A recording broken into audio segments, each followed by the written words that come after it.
बालिन शाहको जीवन यात्रा भाग 3 मा यहाँहरूलाई हार्दिक स्वागत छ। नमस्कार।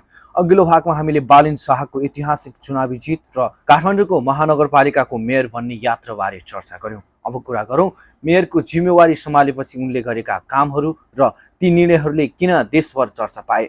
नयाँ शैलीको नेतृत्व कार्यभार सम्हालेपछि बालिन शाहले आफूलाई परम्परागत राजनीतिक शैलीभन्दा फरक रूपमा प्रस्तुत गर्ने प्रयास गरे। उनले प्रशासनलाई समयमै काम गर्न, कानुनको पालना गर्न र सेवाग्राहीलाई छिटो सेवा दिन निर्देशन दिए। उनले महानगरको कामकाजमा पारदर्शिता, उत्तरदायित्व र प्रविधिको प्रयोग बढाउन जोड दिए। अवैध संरचना विरुद्ध अभियान बालिन शाहको कार्यकालमा सबैभन्दा धेरै चर्चामा आएको विषय थियो। सार्वजनिक स्थान र फुटपाथमा बनेका अवैध संरचना हटाउने अभियान।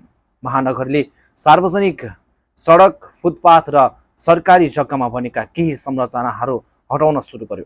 महानगरको तर्क थियो कि सार्वजनिक स्थान नागरिकको साझा सम्पत्ति भएकाले कानुन अनुसार प्रयोग हुनुपर्छ। यो अभियानलाई धेरै नागरिकले स्वागत गरे। उनीहरूले पैदल यात्रुका लागि फुटपाथ खुल्ला हुनु आवश्यक रहेको बताए। तर अर्कोतर्फ केही व्यवसायी र प्रभावित पक्षहरूले महानगरपालिकाको कार्यशैलीमाथि प्रश्न पनि उठाए। उनीहरूको भनाइ थियो कि केही अवस्थामा पर्याप्त समय र वैकल्पिक व्यवस्था आवश्यक थियो। फोहोर व्यवस्थापन काठमाडौँको अर्को ठूलो समस्या फोहोर व्यवस्थापन हो।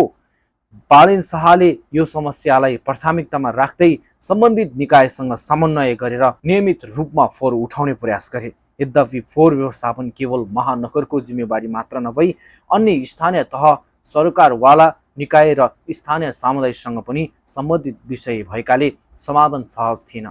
बालिन शाहले काठमाडौँका नदी किनाराको संरक्षण, सार्वजनिक जग्गाको संरक्षण तथा अतिक्रमण हटाउने विषयमा पनि सक्रियता देखाए।